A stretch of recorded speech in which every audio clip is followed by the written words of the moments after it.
Hello and welcome.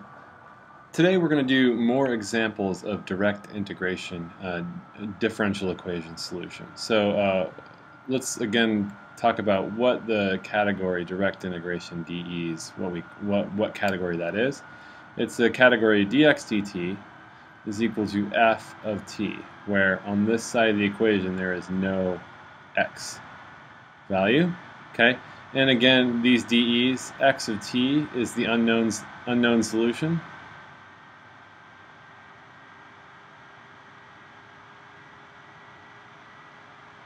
Okay, so and typically, so let's just give a quick example again to get ourselves back up to speed. Let's say if we have dx dt is equal to sine of t. Okay, and we know that this can be directly integrated as follows: dx dt is equal to the integral, the antiderivative of sine of t dt. And we know the answer then is going to be x of t is equal to negative cosine of t plus c. So typically, to make this work, we need some sort of initial data.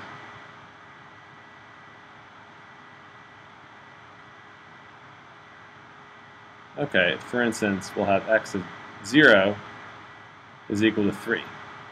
Okay, let's see if we can do that now. And that of course will determine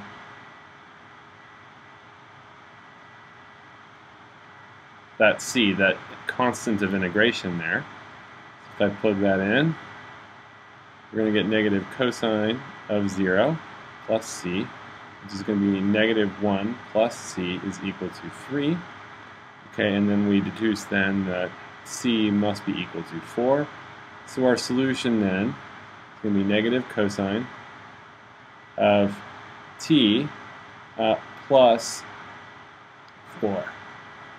So that's our answer.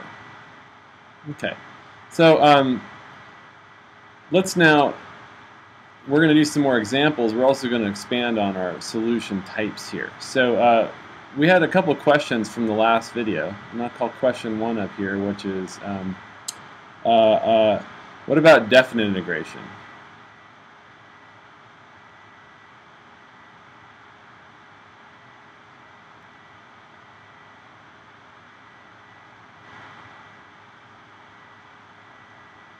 And so what I'm saying, what I mean then, right now we're using the antiderivative.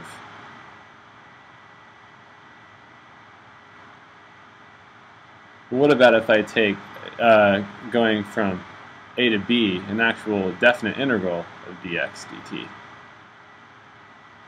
dt? Like so. Okay, so I want to ask that question. And the second question I want to ask is, okay, if I have a differential equation,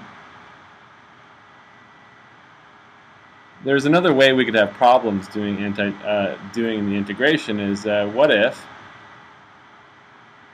f of t does not have an antiderivative?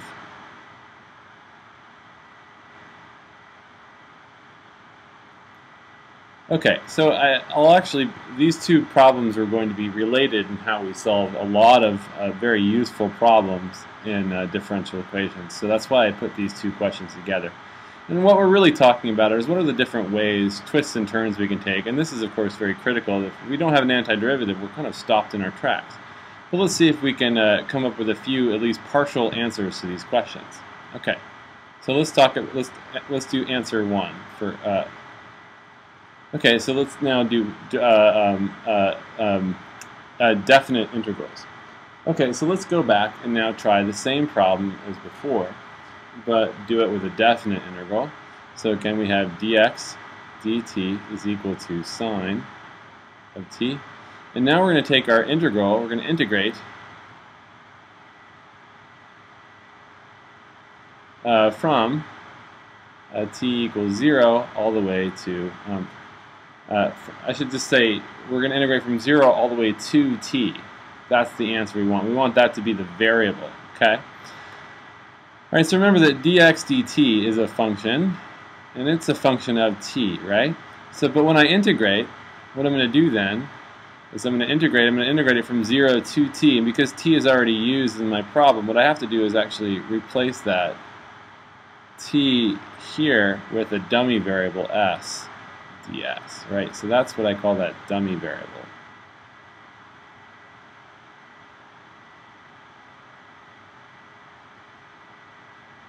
So they also call it the variable of integration. Okay, so it only shows up in the integration as a means to compute our integral. S doesn't show up anywhere else in the problem. And on the other side, we do the same thing. We're going to integrate from 0 to t of sine. And of course, we have to put that dummy variable in as well. Okay, so now let's do this. Now, of course, this has an antiderivative over this interval. We assume that's true. All right, and so we get x of t minus x at 0. Okay, remember our x at 0 from the previous problem was 3. Okay, and then of course on the other side we take the antiderivative. Oops. So it's going to be negative cosine of s. Okay, and now we're going to evaluate it at 0 to t, and we don't need a constant of integration now. We simply plug it in, so we get a negative cosine of t minus cosine, or plus a cosine of 0. Okay, so we know this value here, that's x of t. We can bring that over to the other side, so we get a negative cosine t plus cosine of 0 plus x evaluated at 0. Okay, we already know that, well, negative cosine of t just stays the same here, but cosine of 1, that is, of course, 1.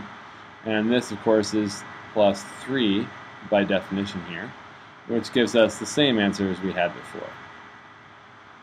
Okay, so now we see how that corresponds. Everything works out just the same way, but all right, so so now we know a little bit of how to do direct integration. Not much really changes, but the real key thing here is that when you take the antiderivative, what you're doing is you're taking x of s and evaluating at the limits of integration right there. So that's the very critical thing.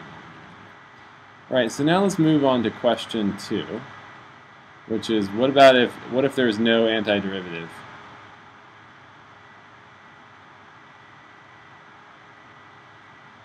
And I should also, an additional sub-question would be, what if it's just an antiderivative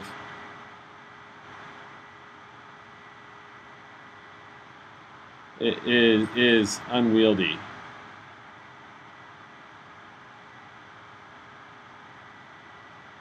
Okay, and what I mean by unwieldy is it may not be something we can write down in a closed form solution with finitely many elementary or basic functions. It may have a result that is an infinite series or something like that, in which case we don't really find that kind of solution satisfying in certain contexts, although series solutions can show up in other contexts where that is very useful. But let's think about this. I'm going to give you an example to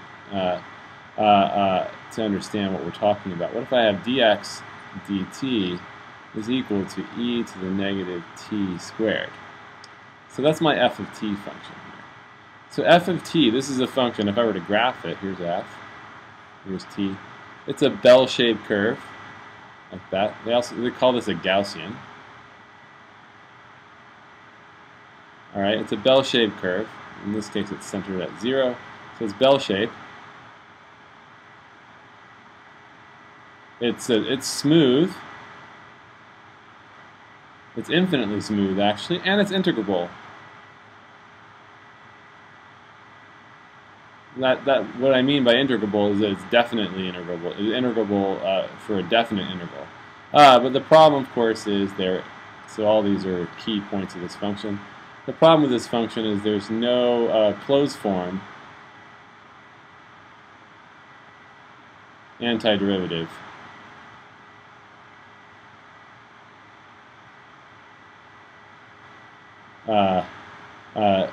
from finitely many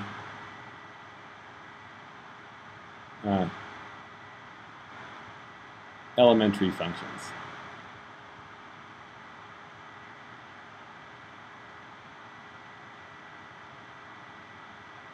So when we mean it's integrable, it means that if I take an integral from a to b, I can find the area under that curve. It's well defined. All right. Clearly, writing down e to the negative t squared dt, there's simply nothing we can write down there that's simple, that can be evaluated in a simple way.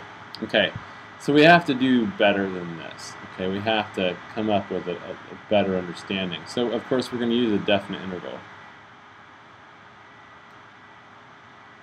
So use definite integral.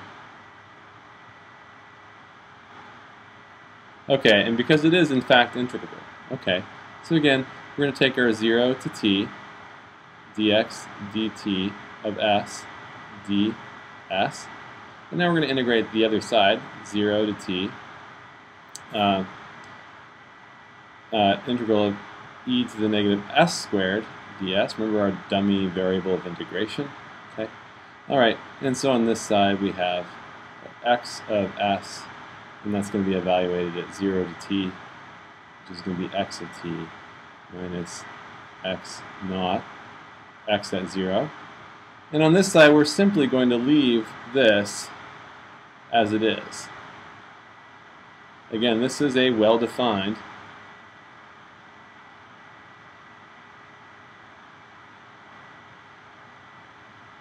and what we're going to have to do is actually, this has to be computed using a numerical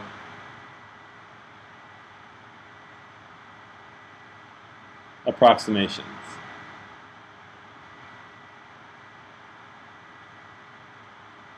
So you might use Simpson's rule or the trapezoidal rule or something like that. Okay, so x of t is equal to the initial position plus this object here, this mathematical integration that we have to do by using a computer. Okay, so that is a perfectly valid solution. And so we have to just be able to recognize when this is when we have to stop. When we can't take an antiderivative because it's unwieldy, then we have to simply write down this symbol here, this integration symbol for the thing that we want to do, but we can't quite complete it fully. Okay, so that partially answers this question of what happens when your antiderivative is unwieldy. But now let's talk about another function. We'll do another example where there is no antiderivative. Okay. All right, so let's talk about an example now of f of t that's actually piecewise defined.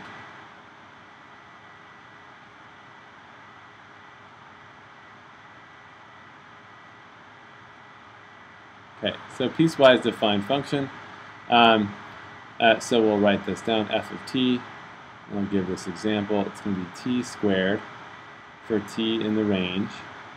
And so when I put that t and I put this epsilon symbol, this means t, and this means in the range 0 all the way to 1. Okay, and then it's going to be equal to the function 1 for t in the range all the way down to 1, and all the way to as big as you want to make it. Okay. So if I were to graph this function, it would look like this. It would have a quadratic look to it here, till t equals 1, and then it would be flat after that. Okay. Okay. So that's f of t. All right. So I want to know then how to. I want to solve this differential equation. Dx dt equals f of t. The problem, of course, then is the key thing here is no antiderivative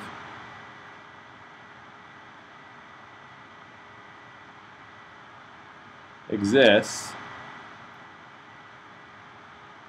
for t in the whole entire range, 0 all the way to infinity. And I'll put another asterisk here, but on distinct intervals, so on 0 to 1 and I can actually put a closed parenthesis on that, if you will allow it. And on 1 to infinity, there are antiderivatives. I'll put a round parenthesis on that because we can always take the limit going in from either side. Okay. Okay. So that so what we have to do, of course, is break up our. So what we have to do is break up the integrations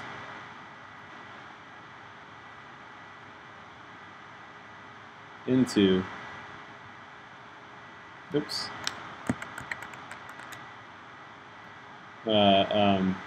Subintervals.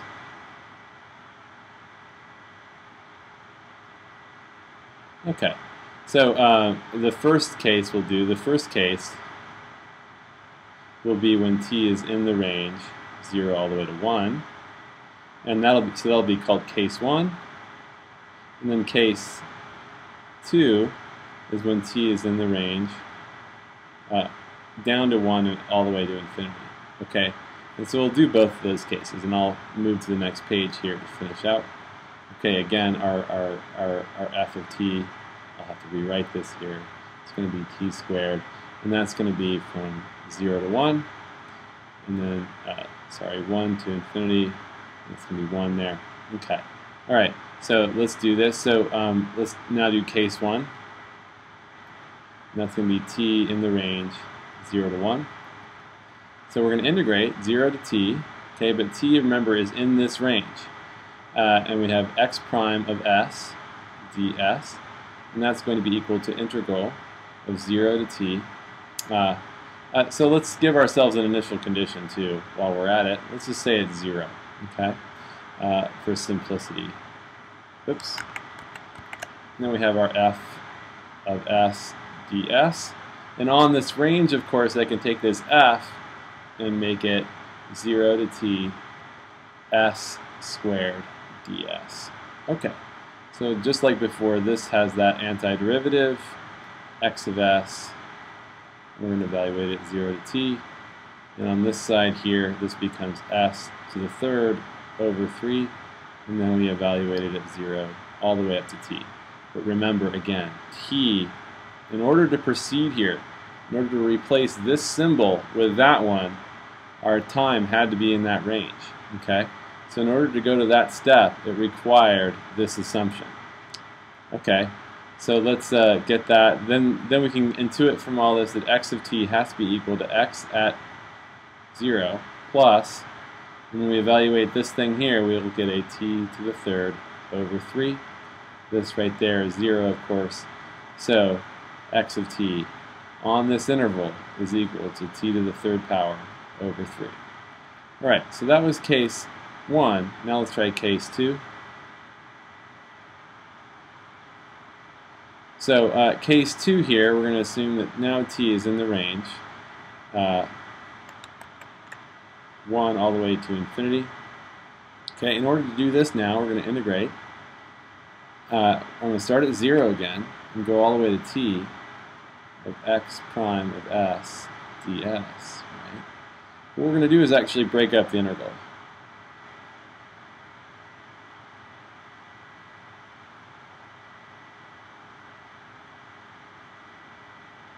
So we're going to break up the integral. We're going to take it from 0 all the way to 1, right? And then go from 1 all the way to t, because again, t is past 1. So this now is something over here, x prime of s ds. Okay, and we know the answer over here, what this is. That's going to have to be, well, we know that it's s cubed over 3, this part right here. We're going to evaluate it at 0 to 1.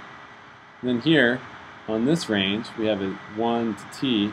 We know x prime at that point, well, this is going, I should write this in this way, right? So this is going to be 0 to 1 of f of t, of f of s ds, plus integral from 1 to t of f of s ds, right?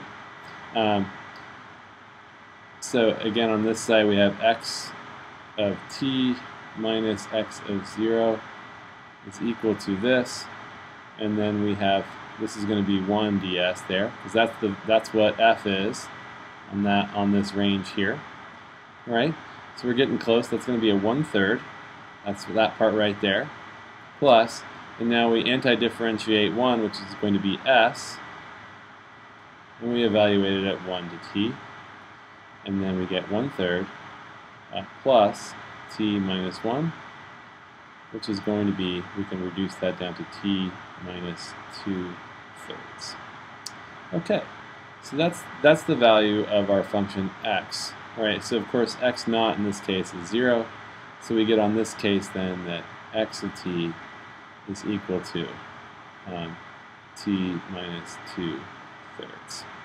All right, so putting it together, remember we had our f of t was a piecewise defined function, so x of t will also be a piecewise defined function. We simply have to write out the cases. We get a t cubed over 3, and that's on t in the range 0 to 1. And then we're going to get a t minus 2/3, and that's on the range t from 1 all the way to infinity. Okay, so if I were going to write a graph of this function, it's pretty straightforward. Okay, so of course this has a sort of, it's a cubic shape. It goes up like this, and it goes all the way to t is equal to 1, and from there, at that value there, it has of course a value of 1/3, and after that it just keeps going up on at a linear rate, and the slopes match. And you see how it's also continuous.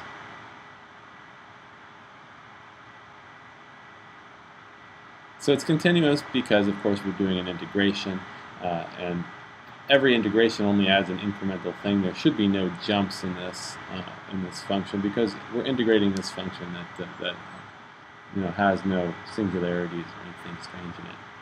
Okay, so that's the value, and that's the procedure for how to deal with piecewise functions that don't have antiderivatives on the interval that you're interested in. And so you have to break it up into cases for every piecewise fine interval. And what you have to do is chain them together by integrating out. So here, of course, that f of s was an s squared. You had to integrate that to get that piece, and that became that 1/3. And that 1/3 was critical in order to ensure continuity.